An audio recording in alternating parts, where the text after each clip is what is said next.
사랑하는 여러분, 오늘은 사도행전 12장 1절부터 5절까지 말씀을 가지고요. 교회는 간절히 하나님께 기도하더라. 교회는 간절히 하나님께 기도하더라. 이 제목으로 하나님의 말씀을 나누도록 하겠습니다. 지난 시간에 우리 주님의 손에 대해서 교우님들과 나누었습니다. 교회가 부흥하고 또 교회가 하나님의 사역을 감당해 가는 것, 인류 역사의 모든 것들이 사람이 하는 것 같은데, 여러 환경 때문에 이루어지는 것 같은데 주님의 손이 그것들을 하고 계신다. 그리고 주님의 손은 반드시 사람의 손을 통해 역사 가운데 드러난다. 바울과 또 바나바를 통해, 그들의 손을 통해 아름다운 역사가 일어났죠. 동시에 똑같은 사람인데 어떤 사람의 손은 세상을 파괴하고 죽이는 손도 있다. 헤롯의 손이 그랬다라고 말씀드렸습니다. 사랑하는 여러분, 교회가 세워지고 또 교회가 하나님의 은혜 가운데 성장해 간다면 우리가 생각할 때 성도들의 삶도 좀 편해지고 그 교회 안에 있는 교우들은 어려움이 없고 그러면 참 좋겠는데, 우리가 살펴보고 있는 사도행전도 그렇게 말하지 않습니다. 예루살렘 교회가 은혜 가운데 성장하다가 스데반 집사님이 순교하신 거죠. 여러분, 한 번만 상상해 보십시오. 푸른 서연 교회 교우님들 중에 하나님의 복음 때문에 한 분이 순교하시는 거예요. 하나님 앞에 먼저 가시는 거예요. 개인에게는 엄청난 영광일 수 있지만, 남아있는 이들에게도 엄청난 도전일 수 있지만, 또 한 면으로 보면 슬픈 일이죠. 사랑하는 교우님이 순교하신 거니까요. 그리고 그 스데반 집사님의 순교 때문에 교회는 뿔뿔이 흩어졌습니다. 그런데 하나님이 그 일을 사용하셔서 안디옥을 비롯한 전 세계의 교회들을 세우셨죠. 여기서 끝이 아니고 온 세상에 흉년이 들었습니다.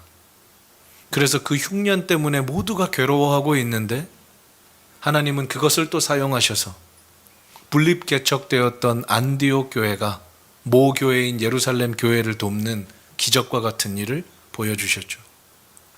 오늘 우리가 묵상할 본문도 계속되는데, 헤롯이라는 왕이 손을 들어서 교회의 지도자들을 죽입니다. 요즘의 말로 바꿔보면 푸른서연교회 저를 포함해서 이제 4명의 교역자가 섬기고 있는데, 우리 4명의 교역자 중에 한 명 한 명씩 차례로 불러가서 순교의 제물로 하나님께 바쳐지는 거예요. 여러분 어떠시겠어요? 그러면 교역자들은 순교의 각오를 갖고 일해야지, 이렇게 그냥 넘어가시겠어요? 그런 마음을 갖고 사역하지만 그런 일들을 당했을 때 교회는 쉽지 않죠. 하나님 믿었는데 그 끝이 순교인가? 왜 스데반 집사님도 돌아가시고 오늘 이제 살펴볼 본문에 교회의 지도자들도 순교의 제물로 드려지고 왜 흉년이 다가오고 자꾸 이런 어려운 일이 생길까? 중요한 건요, 이런 일들이 있을 때 이제 어떻게 반응하느냐입니다. 나 이제 교회 안 다닐 거야.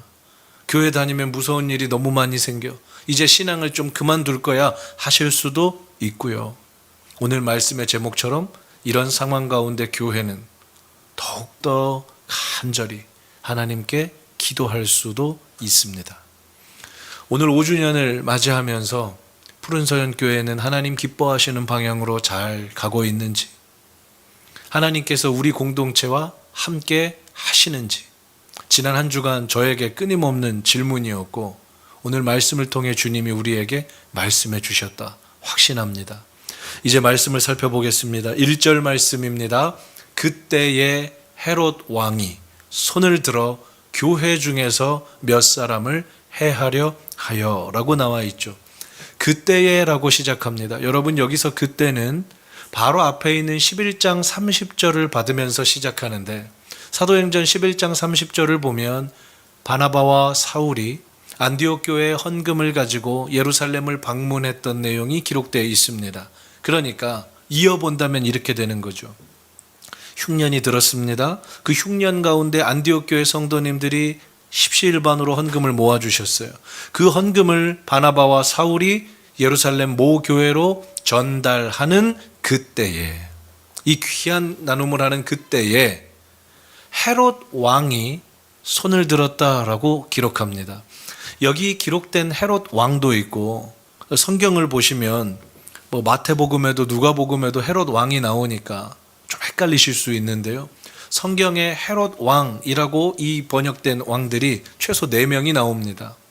여러분들이 가장 잘 알고 계시는 마태복음 2장과 누가복음 1장에 보면 아이들이 태어나자마자 유대인 아기들은 전부 다 죽여야 된다, 영아 살해를 지시했던 아주 무시무시한 왕이 있죠. 이 사람이 헤롯가의 첫 번째 왕, 헤롯 대왕입니다. 그리고 시간이 흘러서 오늘 우리가 보는 사도행전 12장 1절의 헤롯 왕은 헤롯 아그리파 1세인데, 쉽게 말하면 헤롯 대왕의 손자예요.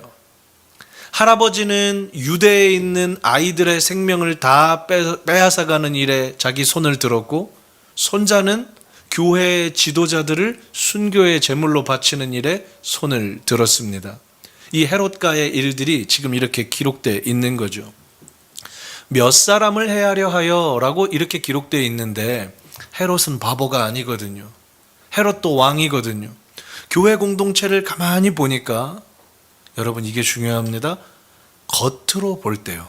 교회 공동체를 밖에 있던 이방인 헤롯 왕이 가만히 보니까 겉으로 볼 때는 12명의 사도들을 중심으로 움직이고 있다는 말입니다.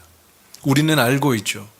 그들은 하나님의 도구이고 하나님이 교회를 이끌어 가시는데, 헤롯이 볼 때는 교회의 지도자들 몇 사람이 교회를 중추적으로 끌고 있는 것처럼 보였단 말입니다. 그러면 어떻게 하면 될까요? 저 지도자들을 죽이면 되겠구나. 저 지도자들을 한 명씩 제거해버리면 교회가 무너지겠구나. 그래서 헤롯은 손을 들어 교회 중에 몇 사람을 해하려 하고, 이것이 작정으로 끝난 것이 아니라 실제로 실행됩니다. 본문 2절 말씀 묵상하겠습니다. 요한의 형제 야고보를 어떻게 해요? 칼로 죽이니. 사랑하는 여러분, 칼로 죽였다라고 번역되지만 쉽게 말하면 참수했다라는 거예요. 목을 베었다라는 겁니다. 이 야고보는 누구냐면요, 요한의 형제라고 나와 있잖아요. 이 요한이 요한복음과 요한계시록 그리고 요한 1, 2, 3서를 기록한 사도 요한입니다. 이 사도 요한의 형제 야고보가 죽었다라는 거예요. 무슨 말입니까? 사도 중에 한 사람이 죽임당했다는 겁니다. 예전에는 스데반 집사님이 순교의 제물로 드려지셨다면, 이제 예수님의 12사도 중에 한 사람, 그 중에서도 교회의 대표격이었던 야고보 사도가 잡혀가서 죽임당했다는 거예요. 사랑하는 여러분, 여기서 잠시 멈춰서 한 번 더 질문 드립니다. 푸른서연교회를 섬기는 교역자 중에 한 사람이 국가에 끌려가서 죽임을 당했다.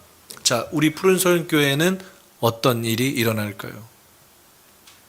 국가에 대한 원망도 있겠고, 지켜주시지 않은 하나님에 대한 원망도 있겠고, 나는 이 교회를 계속 다닐 수 있을까라는 두려움도 있겠죠.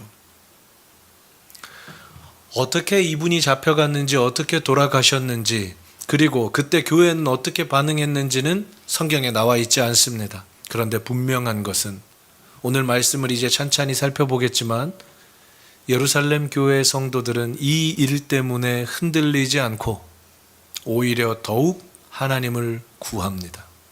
그리고 하나님의 뜻을 구해요. 하나님의 뜻에 맞게 사용되는 교회였다는 겁니다. 요한의 형제 야고보가 칼로 죽임을 당하는데, 여러분 순교할 때는 얼마나 큰 믿음이 필요하겠습니까? 오늘 너 예수 믿는다고 하면 너 죽는다. 이 말 한 번만 바꾸면 너 살 수 있다. 얼마나 많은 사람들이 거기에서 난 예수 모른다라고 했겠습니까? 그런데 이 야고보 사도와 요한, 이 두 사람의 형제가요, 애초부터 믿음이 좋았던 것은 아닙니다. 성경의 기록을 한번 보겠습니다. 마가복음 10장 35절입니다. 여러분, 이 시점을 좀 설명드리죠. 예수님께서 이제 십자가 지시려고 제자들에게 이렇게 말씀하십니다. 얘들아, 내가 이제 십자가에 매달릴 거야. 나 이제 정말 며칠 안 있으면 이제 죽어야 돼. 그러니까 너희가 나를 위해서 기도해주고 너희가 정말 한마음 한뜻으로 하나님 나라를 위해서 계속 살아줘야 된다. 자, 그러면 제자들이 어떻게 해야 돼요? 예, 주님 알겠습니다. 무슨 일이 있어도 복음 지키겠습니다. 주님 위해 더 열심히 사역하겠습니다. 그런데 그 중에 야고보와 요한, 이 두 형제가, 야고보와 요한이 주님께 조용히 갑니다. 다른 9명의 제자들 모르게 조용히 가서 이렇게 말해요.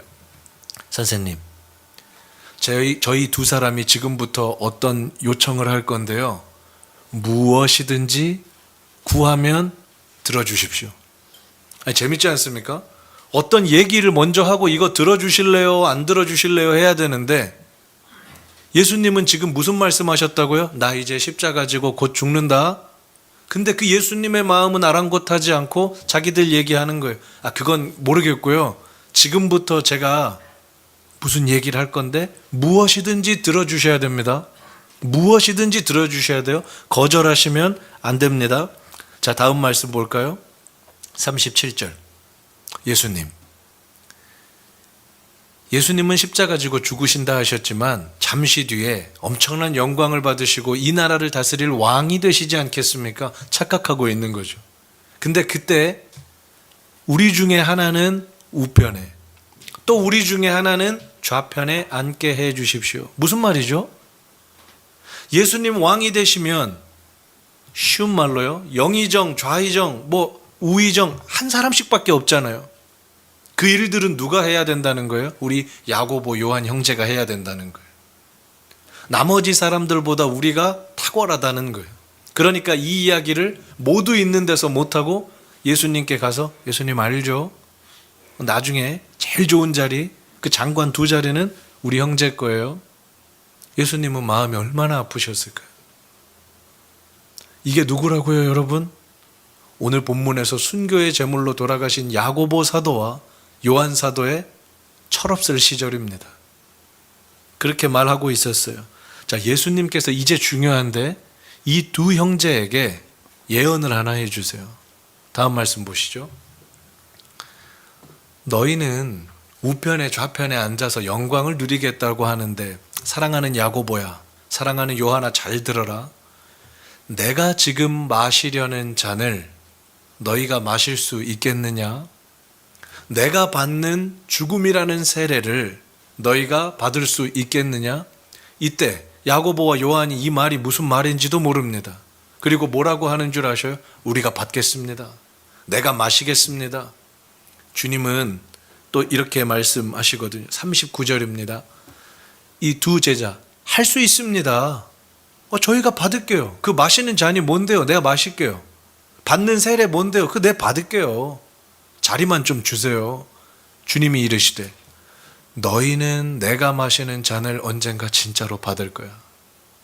내가 받는 세례를 언젠가 진짜 받을 거야. 이때부터 하나님은 야고보와 요한의 삶을 하나님 나라를 향한 아름다운 잔과 아름다운 세례로 받으신 거죠. 우리는 철딱서니 없이 기도하는데, 우리는 철없이 하나님께 앞뒤 분간 못하고 기도하는데, 하나님은 그 기도를 또 아름답게 바꾸셔서 하나님 나라를 향한 아름다운 언약으로 이루어내십니다. 푸른서연교회는 부족합니다. 푸른서연교회는 모자릅니다. 죄인인 사람들이 모였기 때문에, 부족한 교역자가 섬기고 있기 때문에 더욱 그렇습니다. 그러나 우리의 부족함과 연약함이라 할지라도 우리가 지난 5년 동안 그랬던 것처럼 믿음을 향해 한 걸음씩 걷는다면 하나님은 우리의 부족함을 하나님 나라를 향한 아름다운 잔으로, 예수님 받으셨던 그 세례로 우리를 사용하실 겁니다. 야고보와 요한의 삶이 그렇게 쓰여지는 것이죠. 계속해서 3절 말씀을 봅니다. 유대인들이 이 일을 기뻐하는 것을 보고 베드로도 잡으려 할새 때는 무교절 기간이라, 이렇게 기록되어 있습니다. 헤롯 왕이 야고보라는 지도자를 참수한 거예요. 근데 이걸 누가 좋아합니까? 대부분의 유대인들이 너무 좋아하는 거죠. 이제 교회 무너지겠구나. 다시 유대교가 부흥하겠구나. 그러니까 헤롯 왕이 이걸 보고요. 이제 누구도 잡으려 그래요? 초대교회 수장 중에 쌍두마차였던 야고보는 제거했으니까 또 한 명의 축이었던 베드로 사도까지 잡으면 완전히 내 인기가 올라가겠구나. 여러분, 이 단어 좀 보십시오. 헤롯 왕은 어떤 기준을 가지고 움직이는지 보십시오. 사람들이 기뻐하는 것을 보고 움직이는 거예요. 세상의 사람들은 다 이렇게 움직입니다. 내가 이 일을 했을 때 내 옆에 사람들이 기뻐하면, 그 일들을 통해 내가 더 존경받을 수 있으면, 내 재물이 더 늘어날 수만 있다면 무슨 일이든 서슴지 않고 합니다. 사람을 죽이는 것까지도요. 헤롯의 기준은 전부 어디가 있었냐? 내가 이 일을 할 때 사람들이 나를 더 좋아할까? 사람들이 기뻐할까? 사람들이 기뻐하면 무슨 일이든 하고, 사람들이 기뻐하지 않으면 어떤 일이든 하지 않는, 이게 헤롯의 모습이었습니다. 요즘 우리의 모습은 어떤가요? 돈이 되는 일이면 무슨 일이든 하고, 내게 유익 안 되는 일이면 옳은 일이라도 하지 않는, 우리에게 그런 모습은 없는지 이 말씀을 보고도 우리가 한번 묵상해 보기 원합니다. 때는 무교절이라 했습니다. 여러분, 무교절은 유월절 다음에 7일 동안을 의미합니다. 그러니까 유월절 어떤 날입니까? 이스라엘 백성이 죽어야 하는데 하나님께서 은혜 주셔서 출애굽했잖아요. 그 어린 양의 은혜로 살았잖아요. 그걸 기념하는 유월절이 있으면 그때부터 7일 동안, 유월절 이후 7일 동안 무교절을 지내면서 거친 음식들을 먹고 좋지 않은 빵들을 먹으며, 우리가 광야에서 그렇게 고생했는데 하나님이 우리를 도와주셨었다. 우리는 그런 민족이다. 이걸 상기하는 거예요.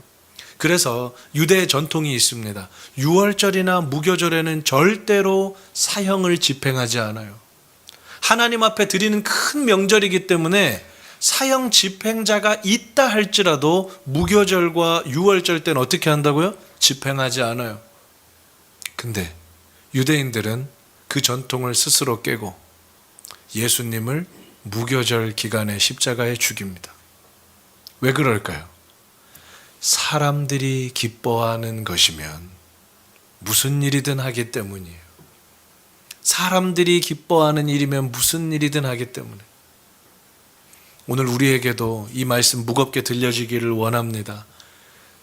내가 하는 일들은, 내가 하는 결정들은 사람을 기쁘게 하는 것인가? 하나님을 기쁘게 하는 것인가? 푸른서연 교회는 하나님을 기쁘시게 하는 교회인가? 사람을 기쁘게 하는 교회인가? 예수님은 누구를 기쁘게 하며 사셨을까요? 말씀을 통해 좀 확인해 보겠습니다. 요한복음 8장 29절 새번역 성경으로 제가 읽어드리겠습니다. 나를 보내신 분이 나와 함께 하신다. 내가 언제나 아버지께서 기뻐하시는 일을 하기 때문이다. 주님은 일평생을 하나님과 동행하셨는데 그 이유가 무엇입니까? 내가 오늘 하는 일이 아버지께서 기뻐하시는 일일까? 내가 오늘 하는 결정이 아버지께서 기뻐하시는 걸까? 내가 오늘 걸어가는 그 길들이 하나님께서 기뻐하시는 걸까? 이걸 계속 물으시니까 그 결정과 선택은 늘 하나님 기뻐하시는 쪽으로 되는 거예요. 근데 유대인들은 어떻게 됐다고요? 사람들이 무엇을 기뻐할까? 유월절과 무교절에는 절대로 사람을 죽이지 않는다는 그 법칙도 사람들이 기뻐하면 다 깨트려 버리고 모든 기준이 거기에 가 있으니 유대인들이 하는 일들은 사람은 기쁘게 할 수 있을지 몰라도 하나님과는 멀어지는 길이었죠. 사랑하는 여러분, 오늘 나의 자리에서 하나님께서 기뻐하는 일을 선택하지 못하신다면 나중에 상황이 좋아져도 저와 여러분은 절대로 하나님 기뻐하시는 일을 하지 못할 겁니다. 제가 설교를 준비하면서 하나님께서 이 말씀들을 제 가슴에 많이 생각나게 하셨어요. 요셉아, 푸른서연 교회에 더 많은 재정이 주어지면 그때 하나님 일 하겠습니다. 너 그렇게 말한다면 이 교회는 더 많은 재정이 있어도 하나님 일 못할 거다. 하나님께서 푸른서연 교회 예배당 허락하시면 더 넓은 자리 주시면 그때는 본격적으로 하나님 일하겠습니다. 너 그렇게 말할 거라면 그때 가서도 너는 그 일 못할 거다. 푸른서연 교회 교우님들이 시간이 조금 더 생기시면 그때는 하나님 일 잘 섬길 겁니다. 그렇게 말한다면 나중에 시간이 주어져도 절대로 그 시간 하나님을 위해 드리지 못할 거다. 제가 조금 건강해지면 그때는 하나님 일 섬기겠습니다. 너 그렇게 말한다면 건강이 주어져도 너 하나님 일 못할 거다. 그러면 하나님 어떻게 하면 됩니까? 너의 형편과 상황에 맞게 지금 네가 할 수 있는 이번 한 주 오늘 하루의 자리에서 하나님 기뻐하시는 일을 해라. 그러면 나중에 이 상황들이 풀리고 네 상황들이 여유로워지는 그때에도 하나님의 일을 할 수 있을 것이고, 지금 그것들을 포기하고 지금은 이래서 못해, 지금은 이래서 못해, 나중에만 할 수 있어, 너 그럼 못할 거다. 이 말씀들을 제 가슴 속에도 주셨습니다. 4절 말씀 보겠습니다. 이제 베드로도 잡힙니다. 그리고 옥에 가둡니다. 군인 4사람씩 4패에게 총 16명의 조를 갖추어서 베드로를 감시합니다. 이 내용은 다음 시간에 상세하게 살펴보겠습니다. 베드로가 잡혔는데 하나님은 어떻게 일하셨는지, 왜 당국은 이렇게 많은 사람을 가지고 베드로를 감시하려 했는지, 그리고 보십시오. 6월절 지난 다음에 사형을 집행해야 되니까 6월절만 지나면 백성 앞에 끌어내서 베드로까지 죽여야지. 이것이 헤롯 아그리파 1세의 계획이었습니다. 사랑하는 여러분, 이 헤롯 왕이 베드로라는 이 사람을 사람들 앞에 이렇게 죽이려고 하고 또 사람들 앞에서 자기의 이 위용을 과시하려 할 때 하나님은 이 사람을 가만두지 않으시거든요. 오늘 다 살펴보지 못하는데 12장 끝까지 읽어가 보시면, 사도행전 12장 끝까지 읽어가 보시면 자기 손을 들어 하나님의 나라를 핍박했던 그 헤롯 왕은 몸에 벌레가 생겨서 그 벌레가 그 사람을 갉아 먹어서 죽어요. 그 비참한 최후를 맞이합니다. 자, 이제요 5절 말씀 보고 우리 설교의 마지막 부분을 향해 한번 가보겠습니다. 이에 베드로는 옥에 갇혔고, 여러분 이걸 저는 이렇게 표현하고 싶습니다. 베드로가 옥에 갇혔고 이걸 현실이라고 표현하고 싶어요. 오늘도 하나님 사랑하는 마음으로 예배의 자리에 나오셨는데 건강의 문제, 재정의 문제, 관계의 문제, 자녀의 문제, 여러 가지 문제들 때문에 옥에 갇힌 것 같은, 내 힘으로 옴짝달싹 할 수 없는 그런 상황에 놓인 분들 계시지 않습니까? 우리 인생이 감옥에 꽉 잡힌 것만 같은, 움직일 수 없는 그런 상황이 다가오지 않습니까? 그때 이렇게 하실 수 있죠. 난 옥에 갇혔으니까 끝났어. 난 옥에 갇혔으니까 이제 더 할 것이 없어. 그런데 오늘 우리에게 주신 말씀입니다. 교회는 그를 위하여 간절히 하나님께 뭐 했다? 기도했다라는 거예요. 교회 공동체가 택한 방법은 옥에 갇힌 것 같은 그 답답한 현실 속에서 기도하기로 결단합니다. 그리고 기도합니다. 사랑하는 여러분, 저는 이게 궁금하더라고요. 교회는 그를 위하여 간절히 하나님께 기도했다면 뭘 기도했을까요? 단순하게 생각하면 저는 처음에 본문을 이렇게 봤습니다. 베드로가 옥에 갇혔잖아요. 그리고 교회가 기도하잖아요. 그럼 뭐라고 기도해야 돼요? 하나님, 우리 목사님, 우리 베드로 선생님을 탈출하게 해 주십시오. 우리 품으로 돌아오게 해 주십시오. 저는 그렇게 생각했는데 나중에 사도행전 본문을 쭉 읽어가시다 보면 16절쯤에 이런 내용이 나와요. 베드로가 하나님의 은혜 가운데 감옥에서 나와서 기도하고 있는 성도들에게 갔을 때 탈출을 기도했으면 성도들은 어떻게 반응해야 될까요? 오셨군요. 저희가 기도하고 있었습니다. 제가 기도하고 있었기 때문에 오실 줄 알았습니다 라고 해야 되잖아요. 그런데 베드로가 이들 앞에 나타나니까 성도들이 깜짝 놀라요. 어떻게 나오셨어요? 무슨 말입니까? 저는 이 본문이 그렇게 은혜가 되더라고요. 기도하는데 어떻게 기도해요? 기도하는데 어떻게? 하나가 붙어 있잖아요. 간절히 기도했어요. 이 간절히라는 단어가 성경에 한 번 더 아름답게 쓰여 있는데 말씀 확인하겠습니다. 누가복음 22장 44절에 예수께서 십자가 지시기 전에 겟세마네 동산에서 마지막 기도하신 겁니다. 예수께서 힘쓰고 애써 더욱 어떻게 기도하셔요? 간절히 기도하세요. 간절히 기도하세요. 근데 여러분, 이 기도의 끝이 어떻게 나는 줄 아십니까?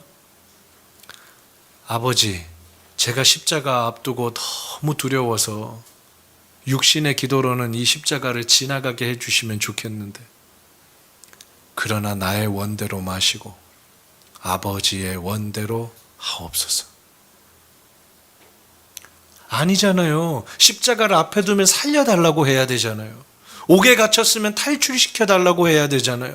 근데 예수님은 그 상황을 놓고 기도하시면서 마지막 결론을, 간절히 기도하신 후의 결론을 나의 뜻대로가 아닙니다. 아버지의 뜻대로 하십시오. 오늘 본문 5절을 다시 한번 보겠습니다. 5절 다시 한번 보여주시겠습니까? 앞쪽으로 하나만 넘겨주시면 사도행전 12장 5절, 교회는 그를 위하여 간절히 하나님께 기도했다면, 여러분, 우린 이렇게 추론할 수 있습니다. 사랑하는 하나님, 베드로 선생님이 내일 죽으실 텐데 야고보 선생님이 그랬던 것처럼 끝까지 믿음 지킬 수 있게 도와주십시오.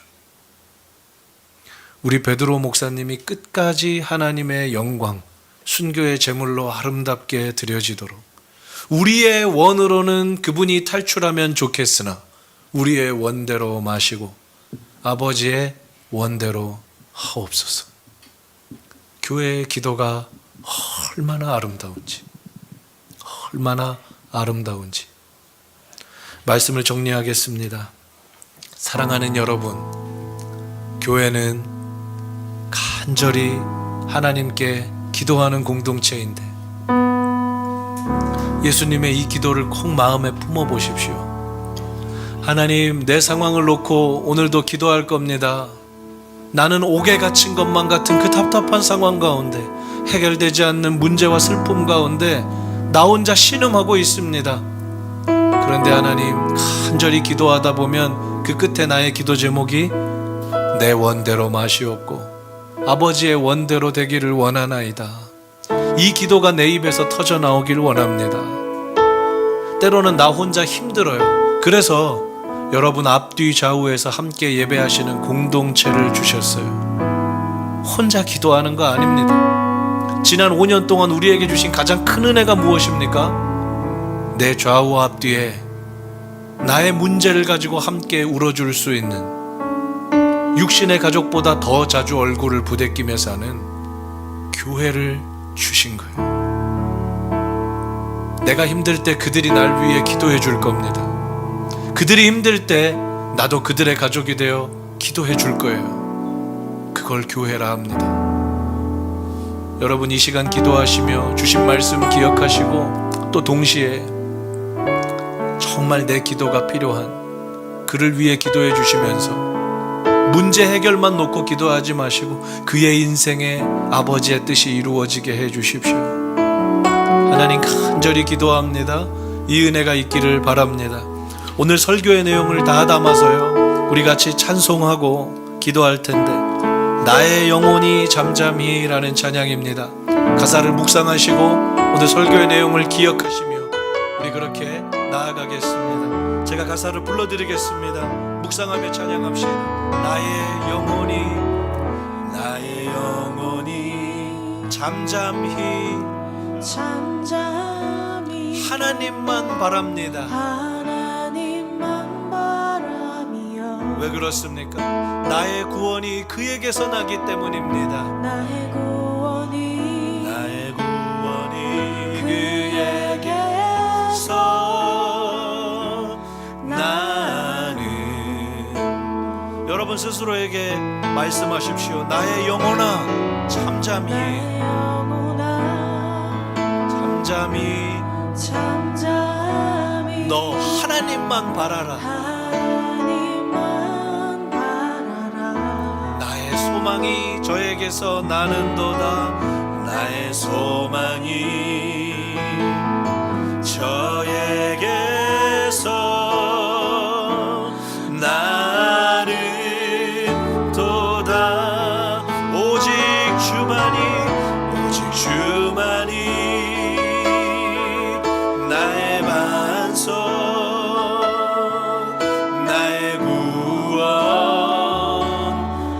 구원이시니 오직 주만이 나의 산성 내가 요동치 아니하니 나의 영혼이 간절히